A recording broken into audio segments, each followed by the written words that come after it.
Halo teman-teman semua, selamat datang di Bonus Travel. Kali ini kita kedatangan tamu narasumber ketiga.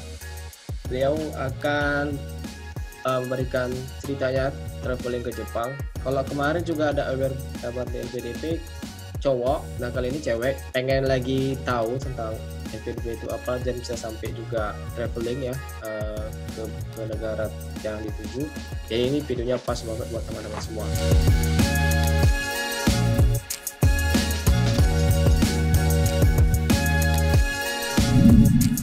Kita kedatangan tamu namanya Reisi Tano, dipanggil Eci, ya kan, Kak Eci? Oke, boleh Eci, boleh Ray, banyak lah. Baru tahu aku panggil Ray. Kalau di Depok aku kadang dipanggil Ray. Nah, bisa nggak diceritakan nih, Kak Eci ini ngapain aja sekarang? Hai semua, terima kasih nih atas kesempatannya. Jadi sedikit cerita, saya alumninya tahun 2018 untuk LPDP, namun saya lanjut lagi untuk spesialis keperawatan di 2009. Jadi masih fresh graduate gitu sih sebenarnya. Saat ini kesibukan ya jadi influencer, enggak. Jadi dosen. Jadi dosen, terus kayak ngisi beberapa materi kulwab gitu sih di salah satu startup. Oh, itu kesibukan sekarang ya? Benar. Kalau pertama kali traveling itu kemana aja? Dan kapan? Pertama kali jalan-jalan itu Kalau kapan? ke LN sih ke Jepang ya. Kalau dalam negeri pertama kali itu ke Batam, karena orang tua saya tuh di Batam. Terus baru ke Medan, karena kuliah di Medan. Terus Depok. Terbatas itu aja sih. Padang lah ya kampung saya.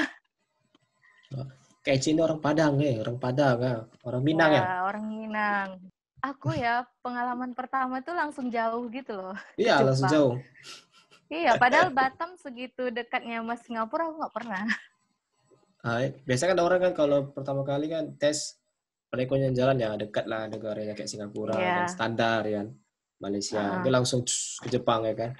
Langsung cus ke Jepang dan sendiri guys, bayangkan. Nah itu sendiri. Karena sendiri ini ada nggak dari orang tua ngapain sih gitu? Karena kan jauh pertama kali sendiri pula lagi, ada nggak larangan dari nyokap bokap? Jadi aku tuh sebenarnya udah terbiasa mandiri gitu sih.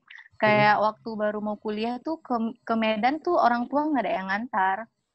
Terus ke Depok juga nggak ada yang ngantar. Jadi barengan sama teman aja gitu. Nah pas ke LN itu orang tua menyambut baik. Karena mereka udah percaya gitu saking mandirinya.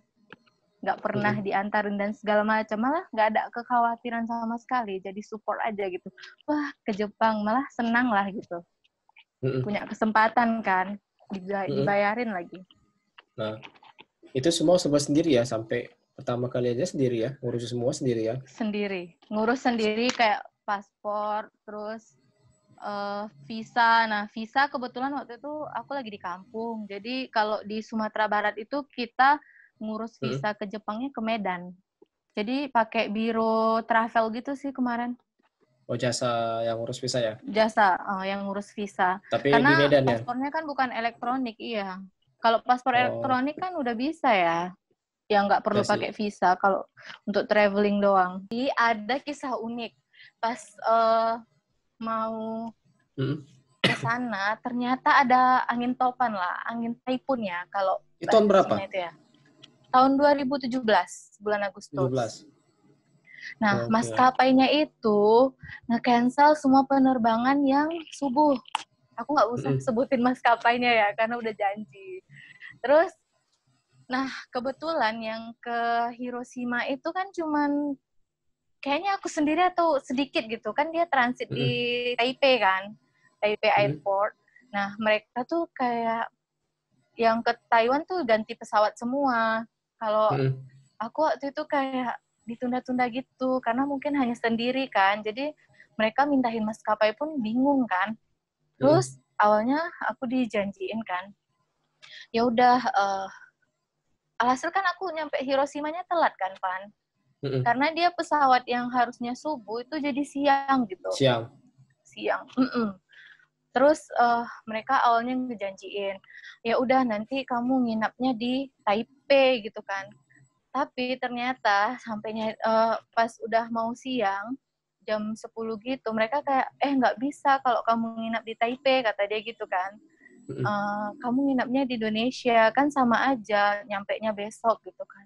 Terus aku bilang kan, loh emang siapa yang bisa pastiin besok nggak ada taipun lagi ya kan? Apa sih bahasanya topan ya, taipun? Iya. Jadi aku ngotot kan tetap harus berangkat di hari itu gitu. Jadi sampailah perdebatan panjang gitu. Dan aku bilang, oke, Ini aku sama bilang, siapa? nggak usah. Sama manajernya. Oh. Manajer lapangan gitu ya. Aku bilang, emang sih aku difasilitasi lounge kan, kayak makan, sarapan pagi, dan segala macam kan. Terus aku bilang sama mereka, kok aku kayak di PHP gini, aku bilang. Aku nggak masalah sih sebenarnya kalau misalnya pun di Taipei aku nggak jadi dapat penginapan. Yang penting siang ini aku berangkat, aku bilang kayak gitu kan. Nggak apa-apa aku nginap di bandara juga nggak apa-apa. Aku bilang aku nggak akan up berita ini ke media manapun. Karena kan sekarang orang takut ya kan, kalau di up gitu kan. Terus udah berdebat panjang, bilang, emangnya ibu mau ganti uang saya kan udah bayar conference, bayar visa, paspor, dan segala macam, itu kan pakai uang saya, karena sistemnya kan reimburse, bilang kan. Akhirnya dia setuju, aku tetap berangkat di jam 2. Nyampe lah di Taipei kan, dan aku nginap di bandara, guys. Untung bandaranya cantik ya. Sampai jam 4 sore besok, karena ke Hiroshima-nya jam 4. Jadi dia transit Taipei, terus Taipei Hiroshima. Karena kan Hiroshima kan di ujung ya, makanya agak jauh gitu. Gitu. Jadi aku bermalam lah di bandara. Kan barang-barang di bagasi pesawat kan. Jadi dia langsung otomatis ditinggal. Untungnya di ransel aku tuh ada Popmi. Nyebutin merek sponsor. Popmi, terus kan nggak ada botol minum, kan nggak boleh bawa air kan ke pesawat, kayak botol minum gitu. Jadi untung mereka di bandara Taipei itu ada kayak paper, terus kita minum, ya ada dispenser, ada papernya, kita minum di situ. Terus aku berangkatnya Popmi kan. Dari mana? Dari Jakarta? Dari Jakarta. Taipei, baru ke Hiroshima. Ke Hiroshima, ya. Oh, berarti kalau misalnya pas balik, pas baliknya 2 kali transit lagi. Hiroshima, Taipei, Hong Kong, Indonesia. Oh, apa maskapainya beda-beda ya? Maskapainya yang sama. Itu gimana perasaannya kok sendiri tuh bisa gitu berani, apalagi cewek? Makanya kan, jujur aja, aku kan pas waktu itu langsung nangis. Ini kenapa ya? Apa aku memang nggak diizinkan ke luar negeri gitu kan? Tapi aku yakin aja ya kan. Soalnya kita udah keluar uang gitu. Karena kan sistemnya reimburse dari LPDP. Jadi mereka mengganti uang kita tuh setelah kita LPJ. Duit langsung keluar gitu, bukan? Bukan. LPJ dulu, lihat bukti dulu. Dia betul-betul conference atau enggak. Laporan, apa ya? Laporan LPJ, laporan lupa. pertanggungjawaban. Oh ya, oke, terus? Laporan pertanggungjawaban. Dalam rangka apa sih ke Jepang, bisa nggak diceritakan? Jadi waktu itu kalau LPDP itu beasiswanya enak banget gitu. Kita awardee dikasih kesempatan untuk conference ke luar negeri. Conference dalam artian kita presentasi karya ilmiah kita gitu. Jadi semuanya free, ongkos, terus penginapan 2 hari 2 malam. Yang hari kedua tuh itulah yang paling penting. Jadi kita presentasi, oral presentasi, terus besoknya penutup. Nah penutupnya itu kita diajaklah jalan-jalan keliling Hiroshima. Itu pakai apa bawanya? Bahasa Inggris? Iya, bahasa Inggris. Pesertanya kemarin banyak dari Thailand, Taiwan gitu. Ada juga yang dari Belanda. Jadi rame sih. Oh, berarti yang menerima papernya itu di Hiroshima, di mana? Di universitas apa? Bukan universitas, jadi dia kayak menurut aku sih mereka tuh kayak lembaga riset gitu ya. Jadi ngadain conference, terus terima beberapa paper dan ngelakuinnya di KKR ya. Kayak di hotel gitu. Hotel Hiroshima. Kalau yang lalu ada berapa ramai 5 orang. Ini kok kenapa sendiri? Jadi saya kan orangnya tuh kalau udah pengen tuh harus dicoba gitu loh. Kebetulan teman-teman saya nggak ada yang nyoba ke sana. Lah.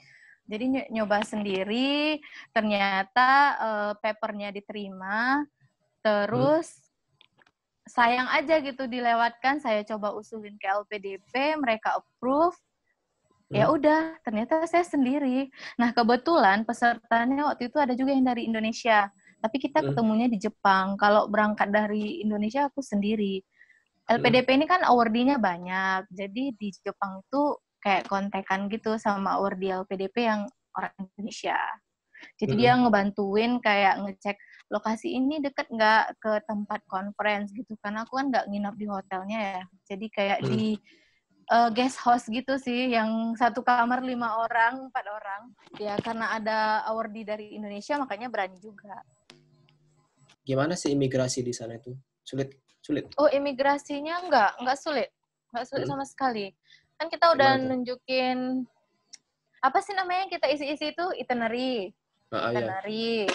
Terus password, visa. Udah, dicek semua. Terus nanti kita ngisi form apa tuh pas yang kita datang dikasih form lagi kan.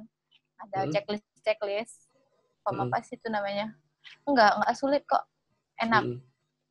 Karena kan yang orang belum tahu kan, gitu, sulit gak gitu. Karena kan gak seperti kalau di ASEAN kan menunjuk paspor. Ini kan kita harus bawa beberapa dokumen pendukung kayak itulah Iya, ada pendukung. Visa, paspor segala macam kan harus dari satu tempat gitu. Berarti gak sulit ya di situ ya? Enggak, yang penting berkas kita lengkap, kita bebas. Karena traveling sendiri, foto-foto pun nggak maksimal ya, Kak. Itu siapa yang foto? Foto nggak maksimal. Ya sendiri. Terus ada yang lewat kan, minta fotoin, udah gitu blur loh, karena dia nggak otomatis setting kameranya. Aduh, kasihan. Pokoknya itu pengalaman ya. Luar biasa lah. Nggak punya tripod dan segala macam. Emangnya pas milih negara itu, selain itu milih apa? Emang harus milih yang itu Jepang? Atau memang Hiroshima yang nerima papernya? Sebenarnya kita bebas sih mau ke negara mana aja. Di Indonesia pun boleh. Cuman aku kan pengen ke Jepang juga kan, kayak teman-teman yang lainnya. Ya udah gitu, ambil aja. Oh, memang milihnya Jepang bukan ada yang lain. Ke Eropa lagi.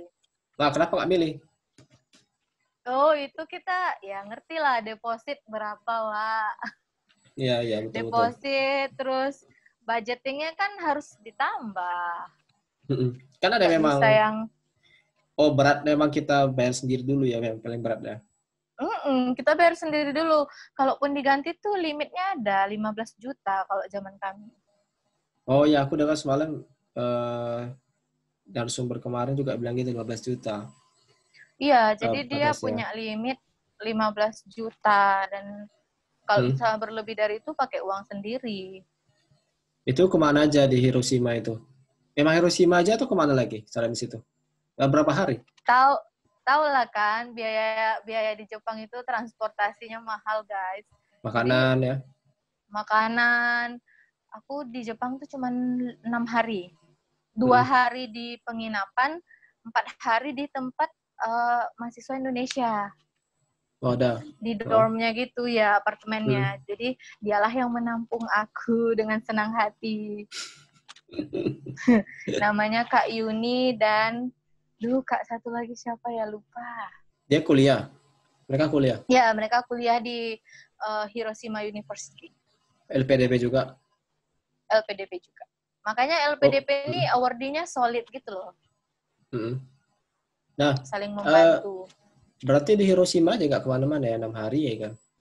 Enggak, Hiroshima paling ya ke tempat-tempat wisata di situ, kayak ke Atomic Bomb Dome, ke museum, terus ke Miyajima. Miyajima ini yang agak jauh, dia pulau. Udah diakui juga sama UNESCO. Kalau di Tokyo kan sekarang udah nyari makanan halal. Kalau di sana gimana? Kalau di kebetulan kan aku perginya sama mahasiswa Indonesia, pasti mereka udah tahu kan mana yang halal, mana yang enggak. Jadi ya udah ngikutin mereka aja. Memang kalau dari rasa ya orang Indonesia tetap susah lah beradaptasi ya sama makanan luar. Makan aku apa sih aja di situ? bawa waktu itu sushi lah, itu udah pasti ya. Enak juga nggak? Terus sushinya sih enak yang ebi. Aku kalau nggak pun di Jepang, aku nggak suka sushi. Apa yang kau rasakan, Ci, waktu nyampe di sana? Aku amazing gitulah. Bersih. Bersih, tidak ada Suhunya sampah. Gimana? Hah? Suhunya gimana? Dingin? Nggak? Karena aku pergi lagi tropis panas. Oh iya, pantas Musim lah nggak pakai panas. jaket. Nggak pakai jaket. Terus yang paling enak tuh ngelihat kotanya tertata dengan rapi. Karena Hiroshima kan nggak modern Tokyo kan, cuman enak di sana gitu. Rame terus nggak? yang aku lumayan, tapi ya nggak terlalu rame karena Tokyo kan rame banget, padat. Iya, kan pusat kota, ibu kota ya. Terus masyarakatnya luar biasa, ramah-ramah. Sesibuk apapun mereka akan membantu kita. Jadi ada cerita kan, Van. Kebetulan aku kan dari guest house mau pindah ke apartemennya teman yang nebeng itulah istilahnya kan. Terus kan aku nyari stasiun bus station. Nah, kan nggak tahu tuh, karena kan sendiri nyari koper kan. Terus nanya sama bapak-bapak yang pulang dari kantor. Ternyata dia bahasa Inggrisnya juga nggak bagus gitu loh. Maksudnya kan orang Jepang tuh karena mereka bahasanya Jepang kan, pakai Google Translate loh. Terus aku bilang, ya udah Pak, nggak apa-apa. Aku bilang gitulah dalam bahasa Inggris kan. Nanti saya tanya lagi aja. Dia nggak mau, Van. Padahal dia udah buru-buru mau pulang. Ada lagi bapak-bapak yang lewat, dia tanya lah ngomong bahasa Jepang, dia di mana lah kira-kira bus station, kata dia gitu kan. Terus orang berdua itu berusaha gitu loh kayak nyari, oh ya di situ. Terus aku diantarin, jalan berdua diantarin, nggak cuma nunjukin arah coba, jalan berdua, bertiga lah kami jalan diantarin. Terus pas jalan bapak itu nanya, are you student, kata dia kan dalam bahasa Inggris yang ya so-so lah. Iya, aku bilang gitu kan. Kan kalau musim panas di Jepang itu mereka promosi restoran tuh pakai kipas-kipas yang kayak waktu kita SD Liminho gitu loh. Kipas-kipas plastik. Nah, itu aku dapat kan pas jalan-jalan dari penutupan acara. Karena bapak itu ngelihat aku kipas-kipas pakai kipas-kipas kertas itu, dia ngasih aku kipas beneran. Pas aku lihat harganya itu di souvenir Jepang itu 300 ribuan. Udahlah dia yang nganterin ke kasih oleh-oleh, loket bus, dikasih oleh-oleh, baik kan? Itulah Jepang. Emang kayak itulah Jepang. Coba kalau misalnya kita nanya di mana ini ya, di situ nggak tahu, sering gitu kan. Kok mereka nggak? Itulah yang salutnya, bukan maksud membandingkan ya, tapi itu faktanya gitu. Itulah budayanya. Iya, budayanya itulah. Karena ada yang kemarin cerita di episode 2 kemarin juga gitu. Jadi dia di kereta api ya, duduk kan ada obacan orang nenek-nenek kan. Nah, kalau kita Indonesia kan kalau misalnya di bus atau di kereta api kalau misalnya ada orang tua atau hamil kan kita kasih tempat duduk kan.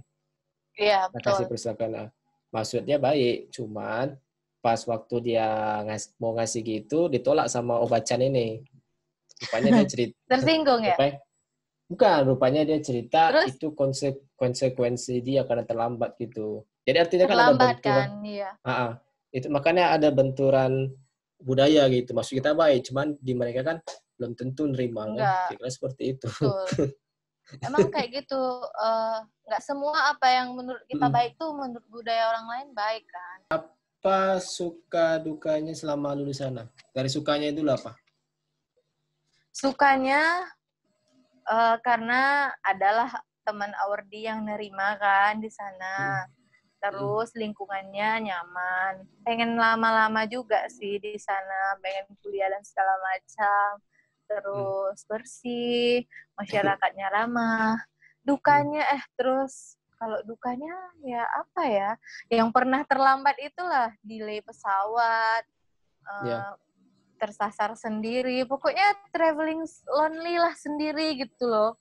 Karena kan mahasiswa yang aku tumpangi itu mereka juga sibuk kuliah kan. Jadi aku terpaksa berkeliling sendiri. Ujungnya pun kayak yang aku dengar kemarin ceritanya pun yang di luar negeri pun kuliahnya atau apa tetap juga balik ke Indonesia kan? Iya, karena harus kembali. Kan kita udah mengabdinya untuk Indonesia gitu. Karena kan ini biaya ya kan? Iya. Nah, apa konsekuensi kalau misalnya membangkang gitu? Ya tetap paling nanti namanya di blacklist lah. Itu kan kayak mana ya? Itulah yang namanya integritas ya kan. Ketika kita sudah berjanji dan sudah menandatangani surat bahwa kita akan kembali dan mengabdi di Indonesia, tapi kita melanggar, kembali ke personalnya aja. Itu yang isi dari LPDP itu ya? Kalau misalnya gitu. Iya, kita ada tanda tangan surat loh, bro. Jadi kita tanda tangan bahwasannya kita akan kembali ke Indonesia untuk mengabdi. Berarti kalau misalnya nggak di blacklist seperti apa gitu? Atau gimana sih? Kemungkinan sih untuk misalnya dia mau S3, namanya bisa di blacklist. Gitu. Bisa pakai LPDP lagi. Ini S3 atau S2? S2 kemarin. Cuman kan kalau di UI perawatnya ada spesialis. Nggak ada S3 lanjut? Nah, itu doain ya, next S3. Di mana? Aku sih pengen kembalinya ke UI lagi, biar ilmunya masih sama. Gitu. Oh, berarti Eci ini S1 di UI. S1 USU. USU. S2-nya di UI. UI. Oh, mau lanjut lagi rencana kalau ada kesempatan S3 di UI lagi. UI lagi. Panjang dong gelarnya. Ini gelarnya udah panjang ini. Ya, gitulah. Perawat itu banyak gelar. Sama kayak dokter juga gelarnya banyak. Apa tips dari award di LPDP atau alumni LPDP macam Eci ini buat teman-teman yang pengen tahu juga, yang lagi nunggu-nunggu gitu kan? Apa tipsnya untuk bisa lolos ke LPDP gitu? Apa? Tipsnya sih persiapannya bahasa dulu ya. Kalau misalnya mau ke luar negeri itu harus pakai IELTS. Kalau dalam negeri cukup TOEFL ITP. Jadi menurut aku kalau memang mau daftar LPDP minimal udah punya ini sertifikat TOEFL atau IELTS. Nanti kalau dia pas sudah pembukaan kan tinggal daftar. Nah, karena berkasnya yang lain kan nggak terlalu sulit. Kayak misalnya esai bisa dikerjakan dalam 1 jam ya kan. Terus apalagi rencana studi dan segala macam itu bisa dikerjakan. Nah, IELTS ini kan kita harus menunggu. IELTS atau TOEFL kita harus menunggu. Jadi kita sebelum daftar diusahakan sudah punya sertifikat itu. Apa sulitnya? Sulitnya untuk LPDP? Untuk masuk? Sekarang itu seleksinya udah nambah ya. Namanya assignment online itu kayak tes CPNS. Jadi kita tes kayak TPA gitu loh. Ya. Dan itu sistemnya online. Skor kita langsung keluar. Nah itu sih yang katanya agak sulit juga. Banyak yang gagal di situ. Karena dia skornya ada ambang batas ya. Tapi aku kurang tahu skornya berapa. Terus nanti seleksi yang tersulit lainnya itu wawancara. Karena kan interviewer akan menilai kita gitu. Mau kita sehebat apapun, kalau menurut interviewernya nggak layak, ya nggak layak. Tips supaya bisa kayak jalan-jalan itu, sebenarnya sih bukan jalan-jalan juga sih ya. Kerja sambil jalan-jalan. Jalan-jalan akademik kali ya. Jalan-jalan akademik. Itu gimana tipsnya itu nanti? Tipsnya, misalnya kita udah dapat LPDP, biasanya sih ada sih tahun keberapa itu? Yang LPDP. Terserah, misalnya kita lulus di tahun pertama kuliah boleh, tahun kedua boleh, pokoknya dalam waktu 2 tahun.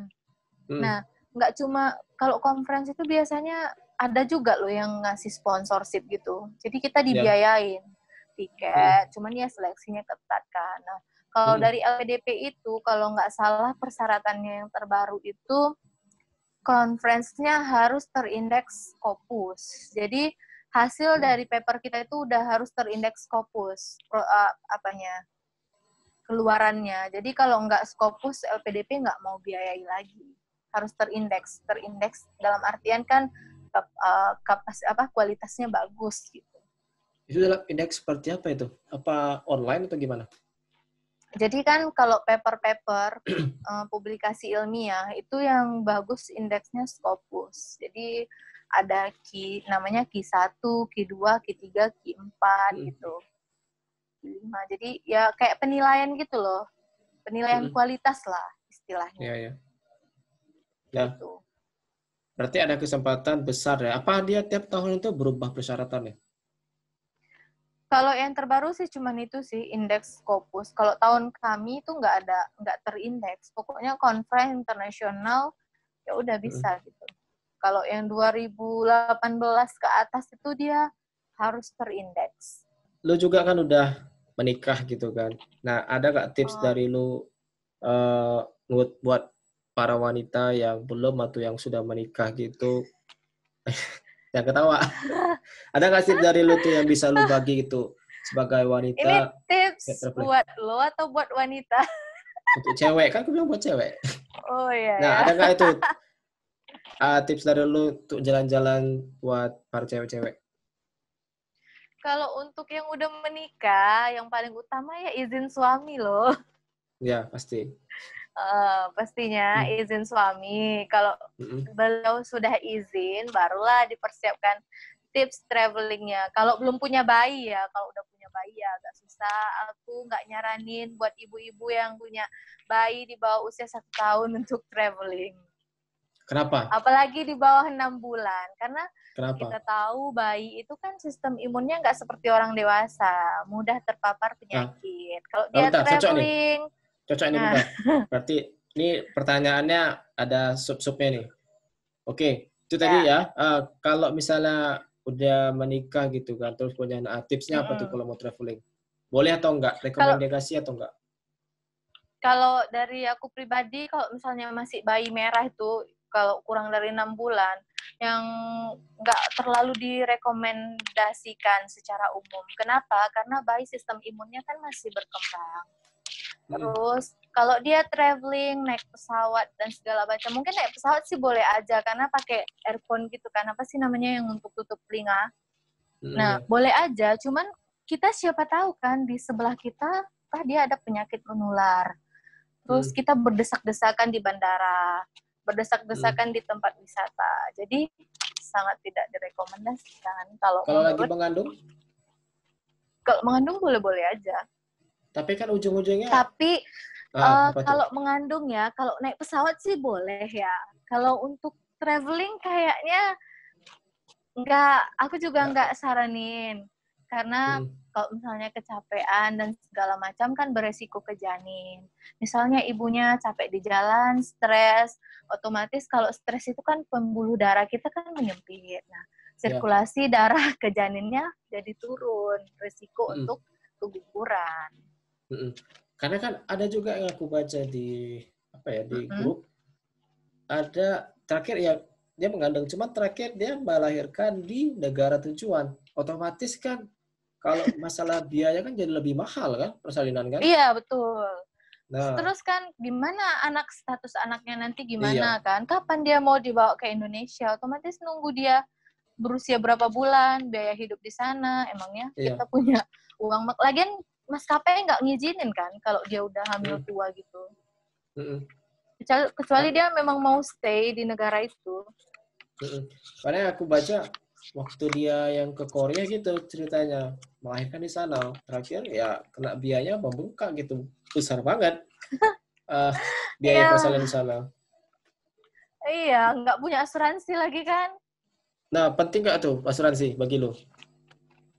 Kalau di Indonesia ya cukup punya BPJS saja sih. Udah nge-cover lah. Kalau misalnya persalinannya normal, ke bidan pun cukup. Karena kan persalinan ini kan proses fisiologis sebenarnya. Makanya lo pernah dengar kan, kalau ibu-ibu tiba-tiba bayinya udah lahir di rumah gitu. Tanpa bantuan bidan dan segala macam. Karena dia proses fisiologis. Kecuali misalnya bayinya terlilit tali pusat.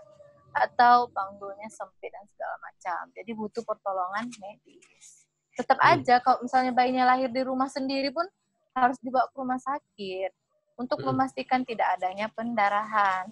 Ada nggak yang spesial kalau misalnya lagi kemana-mana tuh yang lu bawa apa aja gitu?